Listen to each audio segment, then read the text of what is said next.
Hello అమ్మాయిలు, ఇవాళ మనం పెరుగుకి గ్రీక్ యోగర్ట్ కి ఉన్న డిఫరెన్స్ తెలుసుకుందాం. గ్రీక్ యోగర్ట్ కి పెరుగుకి తోడు పెట్టే విధానంలో అంటే ఈ రెండిట్లో డిఫరెంట్ బ్యాక్టీరియల్ స్ట్రెయిన్స్ ని వాడతారనమాట. గ్రీక్ యోగర్ట్ తయారు చేసేటప్పుడు ఎక్సెస్ గా ఉన్న వాటర్ ని కూడా తీసేస్తారు.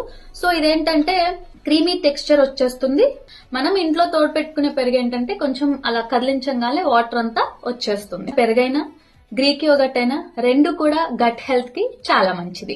అయితే ఇంట్లో తోడు పెట్టుకునే పెరుగులో కంటే గ్రీక్ యోగర్ట్ లో లాక్టోజ్ అనేది చాలా తక్కువ ఉంటాయి. సో లాక్టోజ్ ఇంటాలరెన్స్ ఉన్న వాళ్ళకి గ్రీక్ యోగర్ట్ అనేది బాగా పనిచేస్తుంది. రోజుకి సరిపడా ప్రోటీన్ తీసుకోవాలి అని ఎవరైతే చూస్తున్నారో వాళ్ళకి గ్రీక్ యోగర్ట్ ఒక బెటర్ ఆప్షన్ అన్నమాట. నోట్ దిస్ పాయింట్ అమ్మాయిలు, Greek yoghurt plain they use చేయండి.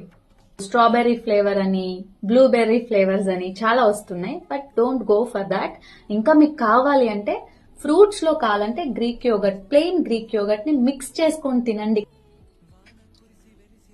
మీరు గ్రీక్ యోగర్ట్ ని టేస్ట్ చేశారా? కామెంట్స్ లో చెప్పండి.